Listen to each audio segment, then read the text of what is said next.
Welcome to another episode of Crime Pays But Botany Does It Now. It's my friend Michael Eason in the background. Now, we kill a lot of lawns here, and I'm kind of I do like the working man slob method of killing lawns, which normally just means, yard looks like a war zone for, 6 months or something, and that's fine. But I figured I'd show you what an actual professional job, like one you'd pay a good amount of money for, looks like. Because you could still do this, for any of the stiffs or the well-to-dos who want to do this and still stuck in that conventional idea of landscaping. I want to show them what it's like when you take that conventional idea of landscaping and then use natives, and also, don't just plant in neat lines and uniform spacing, all that horrible shit. All right, so you can still have it look, like a professional, nice job right away, and use natives. So let's go check out what we got here. We're in beautiful West Texas, Alpine, Texas. Let's go check it out. Okay, so Michael, tell us what this is. What is all this stuff? What'd you do here? All right, this right here, this whole area used to be nothing but Bermuda grass before these owners bought it. So what we ended up doing was coming through and we took out the top 2 or 3 inches of all the soil, which basically got rid of all the weed seeds, the majority of the Bermuda grass. Part of it was already dead, basically just from lack of watering, essentially for several years. But we were able to strip it down, came back with rhyolite, all these beds, the native plants that we put in, and essentially all of the Bermuda grass at this point is dead. And anything that's creeping in from the sidewalk where those roots were buried underneath the sidewalk, we've just been spraying that with herbicide to make sure we got everything. Grass-specific herbicide or what? Grass-specific herbicide. Grass be gone. All right, and so what's this stuff? This is DG, is that decomposed granite or No, what? this is actually rhyolite. That's rhyolite. Same thing, basically the same thing as DG, but it's mined outside of Van Horn. Right. So it only comes from about 70 miles away. One of my favorite extrusive igneous rocks. Okay, let's see what other plants you got here. So what's this? All right, so in the front, so this garden actually, we wanted to have the owners wanted to have sort of this formality to it. So we put in these raised beds. They're symmetric. They're mirror versions of each other on either side of the sidewalk that you're going to see in a little bit.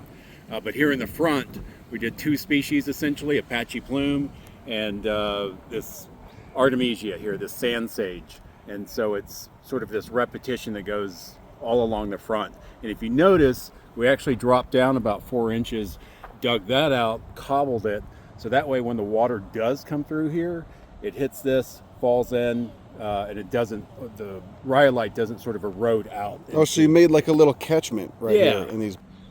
Oh, this is nice. Look at that Fallujah. That's beautiful. Rose family Rosaceae, as you can see from those flowers, and then each one of those little filaments corresponds to one single seed, one single achene. So these are wind dispersed. But this is really, this looks nice. This is a plant that looks nice, not just in flower, but in seed too, in fruit. You ready? Yeah, so what's this? So this is one of the raised beds, and essentially we brought in the soil, we amended it with some Happy Frog soil conditioner, mixed it all up, shaped the beds, put the edging in. This is 1/4 inch by 8 inch tall steel strap. The outside portion, you'll see that's all big muley grass, Muhlenbergia lindheimeri, and those get, during the monsoon season, towards the end of the year, they'll get easily 5-6 feet tall, and what that does is it creates privacy on the inside of the garden. So the people, you can see all the chairs and everything that they have, they can hang out there without all the rubberneckers coming by. This is really fucking nice, though. I mean, what's this right here? That's Crataegus tracei. I actually collected the seeds of those about 15 years ago, maybe a little bit longer, just north of here off of Highway 118. So this is Rosaceae. Is this a rare species, or is Not it at all. Just Chihuahua endemic? Or No, what? it's actually found in the Edwards Plateau too. Oh. Okay, what's this? What's this salvia? This Salvia darcii from Mexico. It's kind of a bulletproof go-to salvia here. It's heavily rhizomatous. It'll take over a bed if you allow it, but it's great for hummingbirds, low water usage. You cut it back during the winter, it comes right back every spring. It smells incredible too. You got a lot of salvias in this garden, huh? I think we have about 9 species of salvia. Okay, what's this? What's this big mounding beast? Is that 1 or 2 plants, or how many is it? I'm not sure how many that is. That's actually a volunteer that came in. This is It's a pretty nice volunteer. I'm not going to remember the genus on it, but it's one of the native sneeze weeds. Is it Helenium? Yeah, odorata. That's what it is. Ah, okay. So just came in. So Helenia, Muhlenbergia, who's that over there? Vernonia baldwinii. That's actually from Central Texas. A guy named Dan Hosage was the one that sort of growing that selection, if you will. Okay, and what's this oak? All right, this oak is Quercus bucklei from Central Texas. So we have one on either side, and then the oak at the very end is bur oak, macrocarpa. You did this is really lovely. I mean, if I'd done this, it would have looked like a war. It'd still look like a war zone, but it'd be filling in. You know, I mean, you got shit everywhere. This is amazing. Okay, now this is one of my favorite. You got Tetraneurus, you got Agave ovatifolia, and you got Ocotillo, right? What else am I leaving out? What's that penstemon? That's penstemon palmeri from California. I actually collected the seeds several years ago, and a woman here locally grew those out, Patty Manning. Yeah, I know Patty. She's great. Agave bracteosa, Damianita. This grows out of rock walls in a Sierra Madre. Yeah, and these outside are of Monterey. And this is cold hardy here. Oh yeah, yeah. Here's a really cool one. It's not flowering yet, but this is Scutellaria mulleri. A friend of mine collected the seeds years ago out of Mexico, and it's got basically a bicolored flower, salmon color and a cream color. And so what's the maximum cold temperatures you work with here in Alpine? Like 10 degrees? Yeah, about 10. Sometimes it'll get down to about 5, but mostly 10 degrees. And this agave survived, everything was fine? Yeah. And it's 10 degrees sustained during the day or just in the mornings? Usually in the mornings, but yeah, it can handle freezing for extended periods. I have the same species in my garden, and we've had 3 days of not above freezing, and it was just fine. These Tetraneurus are great. This is such a great plant. Yeah, we started off with just, I think, 1 or 2 flats, so about 24 to 40 plants. I think it was actually 1 flat, 12 on either side, and all of this is just seeded out. This is just volunteers. Right. So you just plant the few and it volunteers. And then, of course, that's Chrysoctinia, right? Right. A marigold family, so the foliage smells incredible. Almost kind of looks like a juniper or something when it's not in flower. And then when it buds out and blooms, you get these mounds. That's this is so nice. And where'd you get the cobbles? That came from a place out of Balmorhea. And then the ground cover that you're seeing is Stomodia lanata from Brooks County, Texas. There you go. And that's hardy here, huh? Yeah, it dies back and then comes back no problem at all. Look at this, is all Tetraneurus scaposa. Fuck. You gotta look at that. That's nice. God. So much better than a lawn. And the Agave ovatifolia, how they just flower once and then they're done, right? Right, that's it. So, But they get very big. You got a massive one in your backyard. yeah, about 6 feet in diameter. And so where do you get this metal strapping, and how deep down does that go? This one's, I believe, 6-inch, so this should be 3-inch covered. And then roughly. 3-inch down, you dig Yeah, it we out? just buy that locally. We lay everything down. The last thing that we do is put the rhyolite. That's the very last step. And so everything, when you look at it, when everything's lined out, everything looks really high. But at the very end, it's everything is buried. This looks so much nicer than that plastic shit, though. Yeah. Yeah, so that's Salvia darcii again, and that Artemisia, and then just more Muhlenbergia. Muhlenbergia. This is Anothera speciosa that volunteered, and you can see it's taken over a bed. But with the pink flowers. Yeah, there you go. Yeah. That worked out really nice, though. Did you guys mulch this beforehand or anything, or what? After we planted everything was mulched. There's drip irrigation in here. It's that simple brown tubing hooked up to a cheap $35 timer.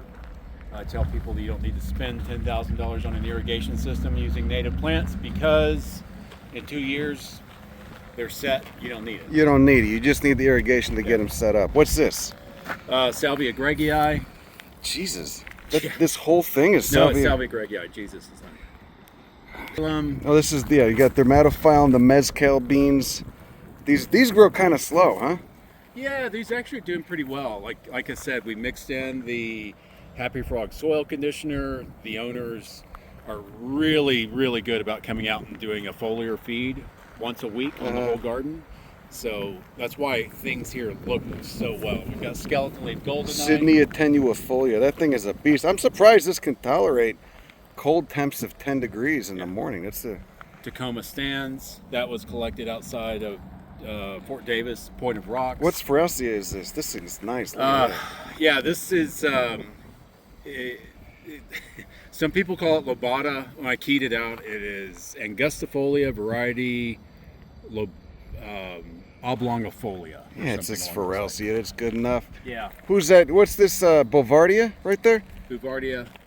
Rubiaceae for the Rubiaceae. hummingbirds. Quercus grizzia, gray oak. All Texas natives or maybe northern Mexico. Yeah. I thought this was soapberry at first, but this is a sumac, huh? Yeah, Rus lanceolata. Okay, the same one you see on the 10, growing on those limestone bluffs with all the juniper. Yeah, so this gives that fall color. We've got some evergreen sumac in here for some blockage to mix in with the dermatophyllum, and we even have a little bitty Hinkley oak. Oh, Coming shit! That's the rare one. So that's the oak that only in habitat gets what, like 4 feet tall, but they'll grow into small trees basically in a landscape, or Right, what? and there's actually a couple or one right around the corner at Barton Warnock's old house. Sydney attenuifolia. Who's this? All right, we got Salvia leptophylla. That's from Jeff Davis County. We have Aguilesia longissima from Jeff Davis County. This is Salvia regla, and then in the back we have Ribes aureum, some more evergreen A sumac. gooseberry. Gooseberry. That's Rus virens, right? Rus Yeah. virens. Who's this? Bauhinia? Bauhinia lunaroides. Seed came out of Mexico a long time ago. Oh, you got agarita. Nice. Agarita, some more of the Salvia darcii. Datura. Is that rightii or anoxia? That's anoxia. It was mislabeled. And they just got a little tuber in the ground, right? It Big comes back? tuber, yeah. Big tuber. It, Big peanut looking. yeah, it keeps coming back. Who's this? Salvia gregii. Look at this. You got these giant boulders. You had to get some guy with a forklift to come bring these in, right? Yeah. Those are nice though. That's like it's a thinking stone. Yeah, and then he cuts in, and so he feeds that metal about 2 inches into the rock to where it looks like it's going straight in. Shit. That's pretty nice. This is pro. See, I would have just taped it or something. What's okay, you got Telia? Telia trifoliolata. This is another Nyctaginea. This is longiflora. Oh, Mirabilis, yeah. Mirabilis, sorry. Keep getting those mixed up. You got Conoclinium back there, the mist flower. That's butterfly crack.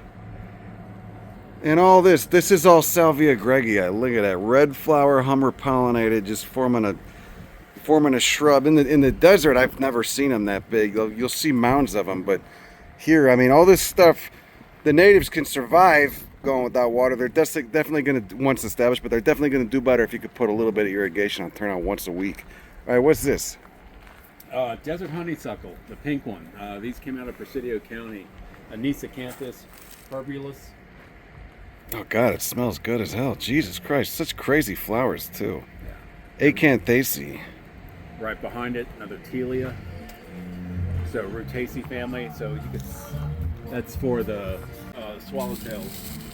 Oh yeah, look at how waxy those leaves are. Okay, who's this? You got another oak. What's this? This is lacy oak, Quercus lacei. This one came out of the hill country. It's not rare, it's just very restricted in its range. So more western hill country than adjacent Mexico. They're just hard to find in 30 or 45 gallon size in the trade. So we're able to get one of the last ones. Nice glaucous leaves. You could tell that thing's built for a little bit of dry. Yes, you got Yucca rupicola from the Edwards Plateau limestone right here too. Wow, they look a lot healthier here than I've seen them in habitat. Jesus. So this one just flowered. So is it going to die afterwards and just produce an offset or what? No, it'll keep on going. Yeah, the deer here just ravage anything that's going to come up that's like this. Oh, so this was not off. Yeah, these are not off. The deer, I'll chase them away with poles. So. Nice stonework on a fence. Yeah, it's really nice. Okay, so more of the same thing with the beds, and it's steel. It's a little bit bigger here, though, huh? Yeah, this is the 8-inch. We went with 8-inch here to hold back more soil. And the owners wanted big open space so you can walk. So you can see like there's, what's this, 8-10 feet wide. So you can have people out here and walk through. But but more of the same species. We do have some different ones in here. Probably Paracomb caudata, which is the mountain twin leaf. It's in the Asteraceae. Those came from the Davis Mountains. Some more of that Scutellaria I'd mentioned earlier. Rock rose, Salvia pensteminoides. We have a few of those. What's rock rose? That's Malvasia? Pagonia lasiocarpa. That's the native. Native Malvid. Okay. This ground cover is the Tradescantia brevifolia.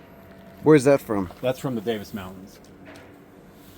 So these are all like pretty local ecotypes too, huh? Yeah, as much as we could. Okay, so you got Salvia madrense and then more mistflower conoclinium. The Salvia madrense, where's that from? I got that from a nursery in San Antonio. What dahlia is it? Black dahlia, is that frutescens, right? Yeah. Dahlia frutescens. Sydnea tenuifolia. You got a liatris too. Liatris mucronatum. Jesus.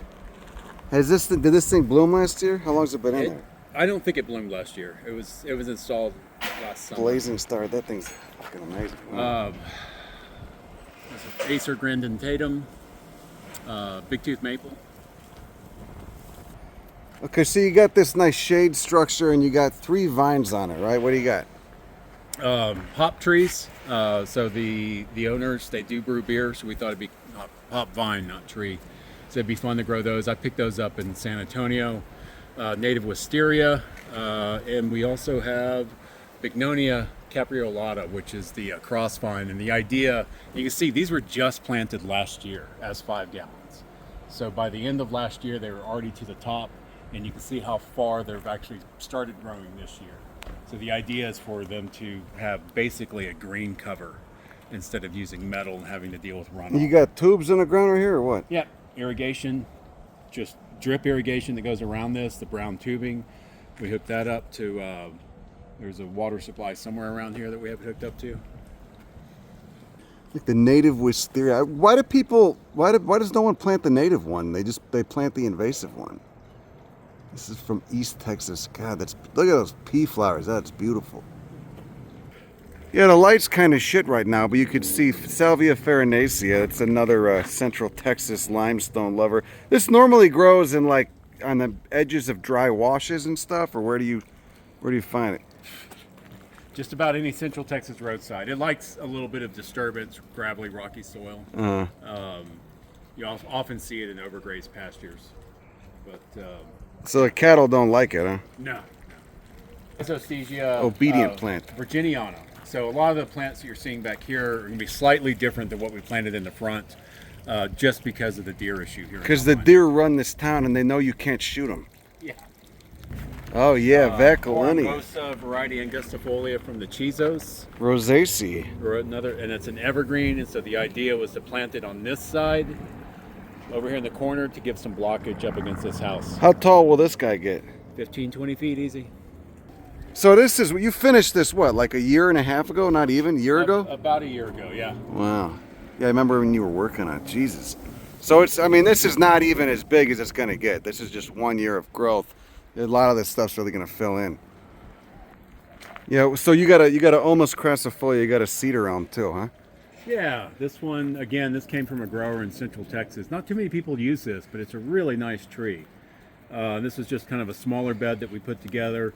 Similar species. The only one I want to point out is this. It's Salvia pinguifolia from further west from here. So this was actually collected in New Mexico, but it does occur in Texas in the the El Paso County, the Franklin Mountains. So this is a desert salvia that grows like in more protected sites or washes? A little bit, stuff? yeah. A little bit on like cliff faces, a little bit north facing. A little bit more protected and not out in the open desert. And when do these flower? It's a shame these aren't flowering because fuck, the salvia flowers are so impressive when they're going off. This is like a midsummer or what? Yeah, midsummer to fall.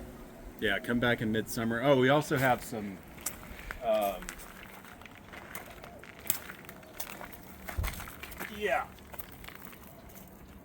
Asclepias texanum, this is? Oh yeah, look at that. This is about to go off. Yeah, you got all this set up for the vines, and this is, you said that's Ipomea. Rupicola. Yeah. That one's from southeastern Brewster County.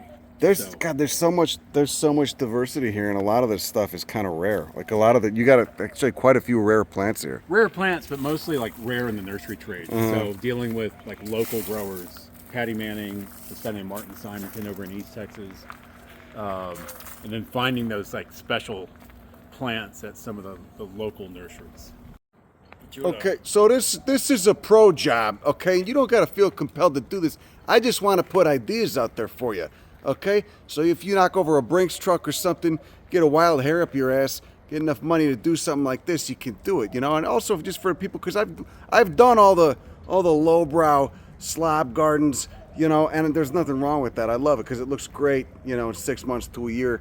Again, you just need that time period in between for it to look like a war zone, and hopefully the city you live in doesn't get on your ass and your stiff, genteel neighbors don't get on your ass, whatever. But this is what's possible if people want to go another route. They got the cash for it, whatever, all right? This is not something I would be capable of doing probably because I'm normally juggling 9 things at once, but just to put it out there, all right? Because the point is you want more people using native plants, getting more native pollinators, more native birds, that kind of shit in there. And the more people doing this, rich or poor, the better. Okay, now I want to show off Mike's house because every time I come to harass him, which is pretty frequently, I always spend, you know, the first 3 or 4 minutes fucking around in the front just looking at everything he's got here. You can see he's got a relatively small space, but he packed it fucking dense and it still looks really nice. Okay, Mike, tell me what's all this stuff? We'll start over with this because this is one of my favorite plants. What's this? Dermatophyllum secundiflorum. That's but apparently those seeds came out of northern Mexico. So this is an ecotype, if not a new species. Right. Or it's maybe a variety or Yeah, something. Jesus Christ. I actually bought about 5 of them and planted them throughout. Who grew this one? I got those from a guy in El Paso.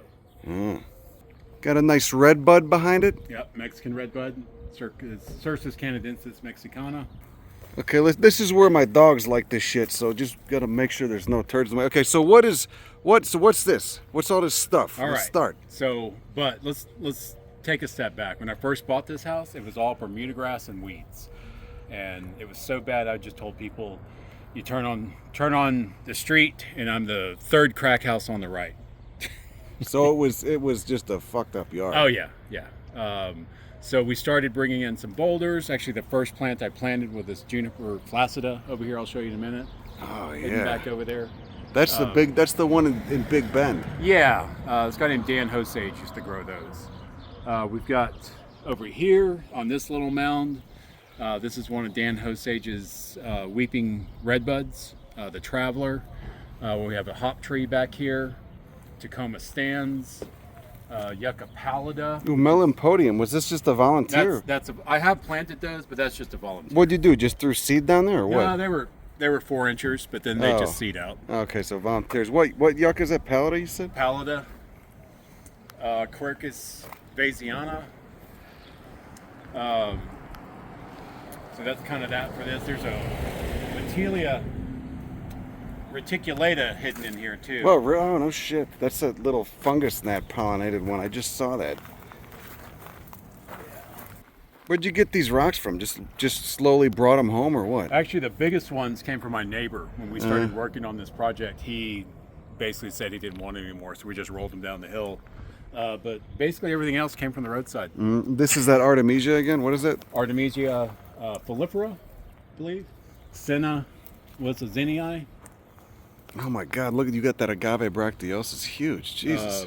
Yeah, agave bracteosa. We've got some Echinocerius rotari. Some more of the Sydnea, that native lantana. This is Perrii, that agave? No, this is agave gracillipes. Oh shit, you gave me seedlings of those. Yeah. Wow, gee, where's that from? That was collected just outside of El Paso on Highway 83. All right, what's this? Do you get this Nolina, or what is that? Dasylirion quadrule, which one? The smooth leaf one? No, really? That's a Soto? Yeah. Jesus Christ, where's this? Where's this from Mexico, huh? Yeah, from Mexico. Another dermatophyllum. This thing stayed small for ages, and then about 3 years ago, it just took off. So I would love to know where that's collected from. That looks like, it almost looks like that gypsum endemic up by the Guadalupes. I think it's from Cuatro Ciénegas, actually, is what the guy told me. In that area, in Coahuila. Okay, yeah. What's going on this? What's going on with this? Benlera, Rupicola. This one's from the Edwards Plateau. Yeah, let's get a nice up close to those flowers. Back there. It's more liatris. Yeah, that's just the Phacelia. Is that Congesta? No, that's Rupicola or Rupinicola. The white one from out here. What's this? This is a Roldana. I forgot the species. Oh shit! I love that genus. That came out of Mexico. It's a Senecio. Ashenbergiana, I think. Wow. Species. More Tacoma stands. All right, let's go check out the back. So this fence is just dead ocotillo, just cut ocotillo that's been wired up to iron grating basically. This is nice. Okay, let's everybody meet Romer. Let's say hi to Romer. Romer's 12, one of the most neurotic dogs I've met, but a sweetheart at the same time. And he likes to urinate on everything. It's like hanging out with like a 14-year-old tagger. Okay, so starting here, you got Salvia bellata flora I see, which I didn't know was hardy to 10 degrees Fahrenheit, but apparently it is. And more Talea. And what's this? Who's this? Salvia? Salvia, Darcii. More Darcii. Oh, that's Verbicina, right? Verbicina virginica. And this is all Bignonia? Bignonia. Create that green screen. We do have Lonicera. Yeah. Okay, wait, yeah, what's this right here? Lonicera alba, the white honeysuckle. So that one, the seeds were collected out here. That was grown by Patty as well. And that's a native. Where's that from? Central Texas, and then out here in West. I probably gets into New Mexico. I'm not sure how much further west. And then so you get with this, you got the skeleton up for the fence, then you just wired juniper. Yeah, these are juniper stays, essentially 7 foot, all through here. Basically, coyote fence. Did the hardscape real nice, man. God. Acer Scuccii or Scuccii it's out of Nuevo Leon, I believe. Yeah, the limestone sugar maple. Angomania. These are just volunteers, basically. You just threw seed down initially or something, and then yeah, I planted them, but then the seeds just end up wherever. Okay, you got some Manfredas in this little planter. What's that? That's just maculosa. Put in there. We've got a Aristolochia corii. Oh, nice. That one, that's been there for probably 7 years. You get pipevine swallowtails out here? Or, we do. And so this you just turned a cattle trough into a little pond. You got mosquito fish in there and a bubbler, huh? Right, and I just started putting in the pump just to circulate the water because it needs to be cleared out. But really, it's just some equisetum in here, yerba mansa, and that's a Physostegia Corellii, actually, that someone gave me a long time ago. Been sitting in that pot for about. I know yerba mansa from the Mojave. Yeah. That's a nice one. How far east will that grow? I know a friend who's growing that in Georgia, actually, which is surprising. We're about the easternmost point of its range. Out here in West Texas. Stachy's Drummondii, that just came up in a pot. So wow. Let it do its thing. God, look at this fucking colony. Did you plant these Angomania? Where'd they come from? They seeded out here. They're just volunteers? Yeah, volunteers. What yucca is that? Rostrata. Oh. Penstemon Ridii. Shit, these are just all volunteers too. Yeah. So you got DG. It's a nice dog. Was that one of my dogs? That's one of your dogs. Okay, I'm sorry. I'll get that later.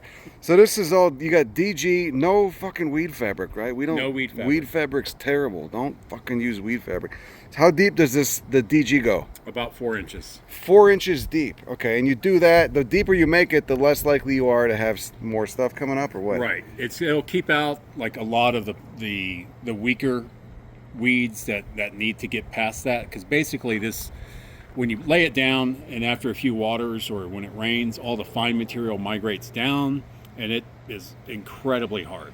You can drive cars back here if you want to, and it keeps the weeds from coming up. Oh, so it makes the finer material, it makes like a little caliche almost, right. Kind of. But it does, there are some plants like the Hoffmannseggia can make it through, and you do get surface weeds as well.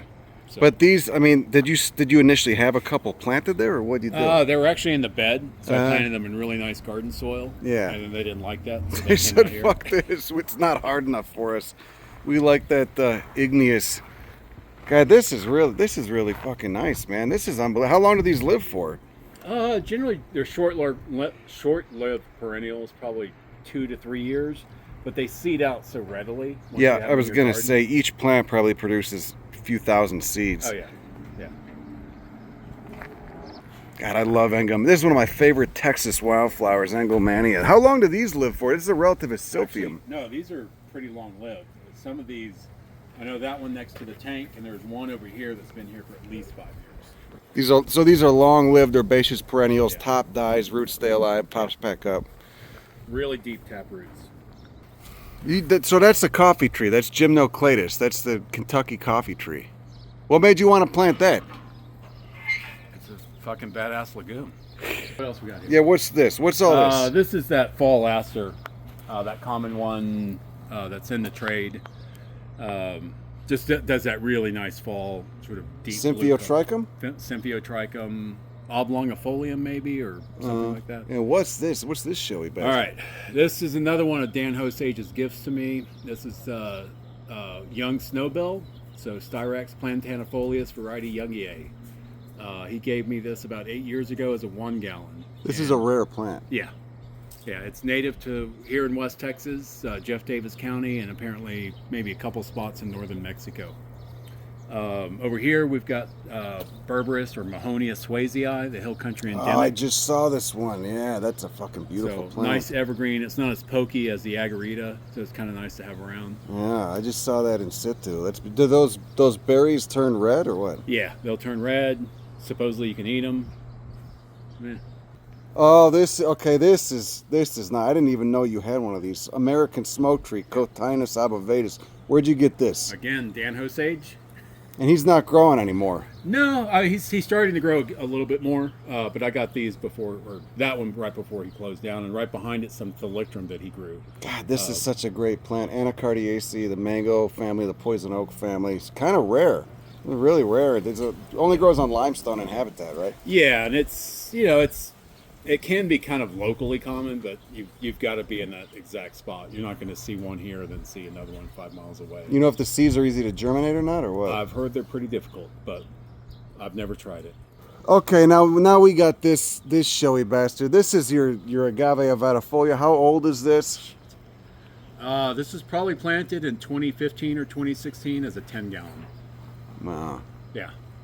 So it's almost 10 years. It probably is 10 years old because it was Yeah. probably a few years old when you got it. Right. And this thing's gonna get. I mean, that's almost 7 feet across. Yeah. Right there. Look at the color on it too. It's so glaucous and nice. They don't produce offsets, but if you get a couple because there's a couple here in town. If you get a couple going off at the same time, you'll hopefully get seed. Right. And yeah, what's going on? What else we got here? All right, couple of yuccas. This is a multi-trunked Rostrata that was grown by Hope and Riley. Bought it about the same time I got this guy because we did all of this at the same time. He's got a yucca nursery in Fort Stockton. We should give him a shout it out. was about 3 feet too. tall. So in about 7-8 years, whatever it's been, it's done this. Every time it blooms, Jesus. it sends out another head and it starts dividing. That's fast as hell. So you can get. I mean, that thing. And this is the growing. We should mention the growing season in Alpine's not that long too. It shuts down for like 6 months here. 5 months. Yeah, 5 months maybe. But this thing was. Wow. And what's that? That's Yucca rigida. Where's that from? Mexico. I'm not exactly sure where. Again, this is a Hope and Riley. You get moths out here hitting these at night No, or what? I've never had seed. Oh shit. And this, what is it? What did you tell me this one already? What is that? Rostrata. That's the same as that. That's the same plant. Oh Jesus Christ! Really? Holy shit! So it's got 5 inflorescences at once on it now. Yeah. Now you got these cattle troughs too. So you bought one of these at like Tractor Supply or something, filled with water, threw a bubbler in there. What aquatic plants you got in there? Nymphaea odorata, the white water lily from East Texas. Yerba mansa again. There's some of the equisetum. I think hidden in there you might find there's some Eleocharis that kind of came in with something else, and then there's some iris in there as well, Virginia iris. And the point of this was really just for the birds, to provide water to any of the birds or wildlife that come through.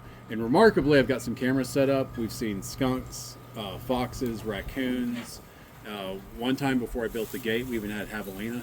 No shit. Fuck those things though. No offense to the javelina. I just don't want them in here. Shit. They stink. They're half blind. They tear your yard up. Anyway, what's this? You got more circus over there or what? Yeah, that's the weeping redbud from Dan, and then up here we've got another Mexicana. Who you got doing all this steel work for you? Richard Savory.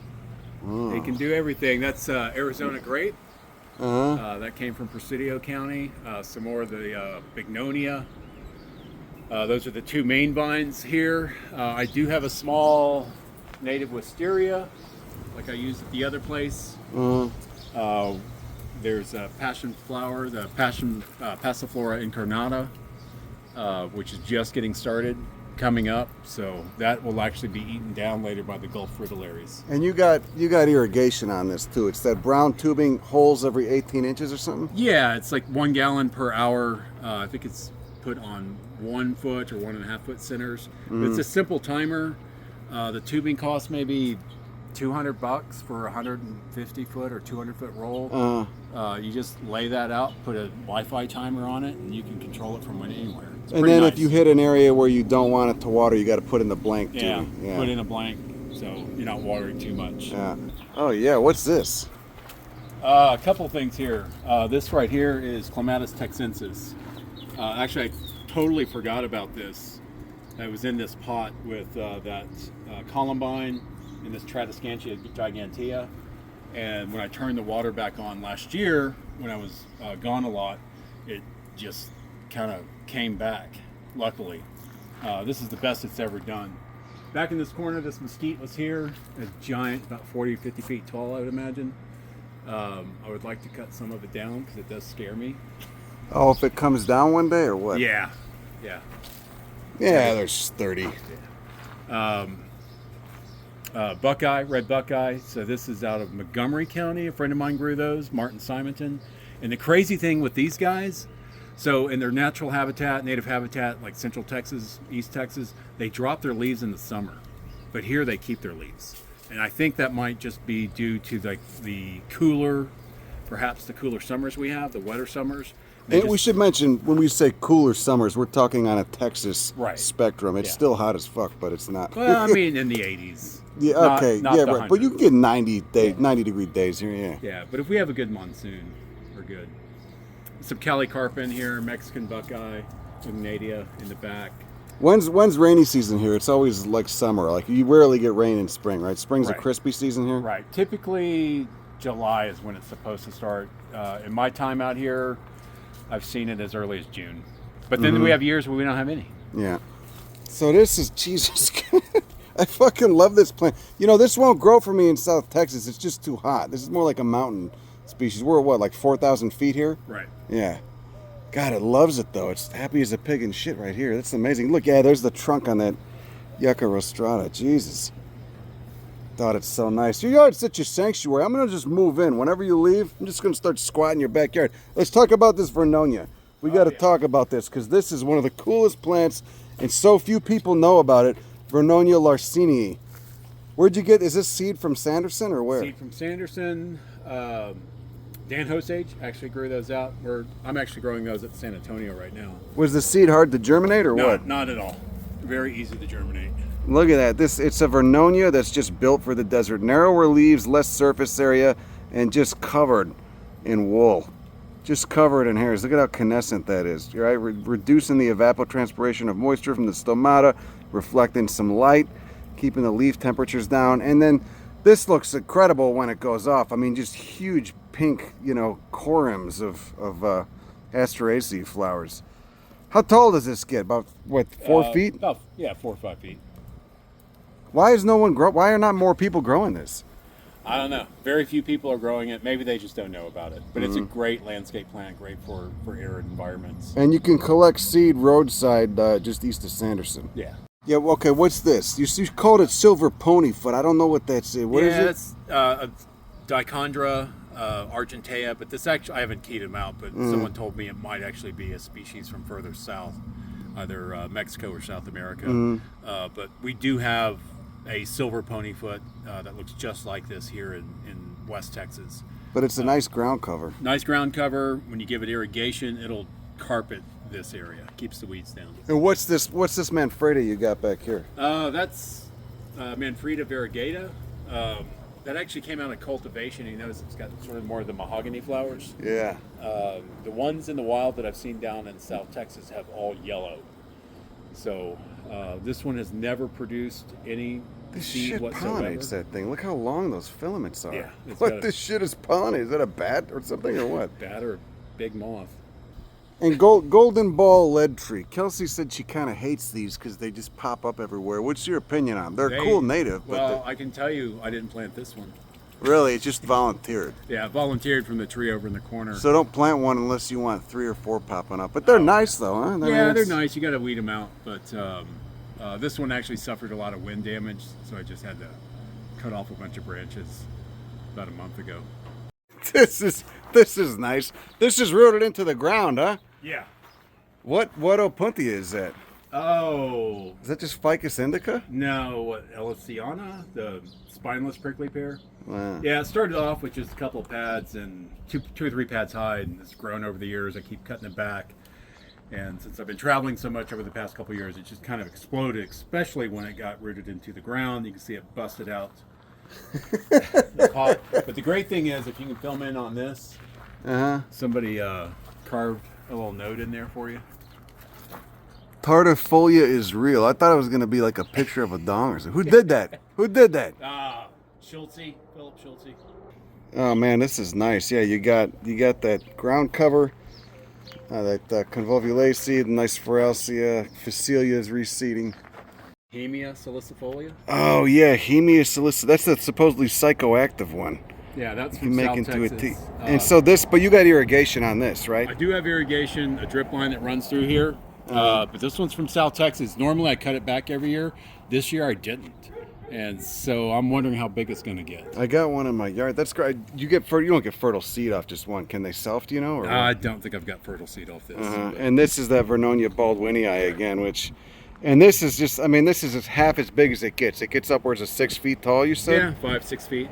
Tallest ones. And too. just bright pink magenta flowers. Magenta, yeah, that deep purple magenta color. And you went and you can dig up rhizomes. I mean, it spreads rhizomatously or what? Right. Yeah. Come back over and dig up some rhizomes. I'm gonna do that after I go crush your bathroom. All right, thanks a lot. Thanks, appreciate your time.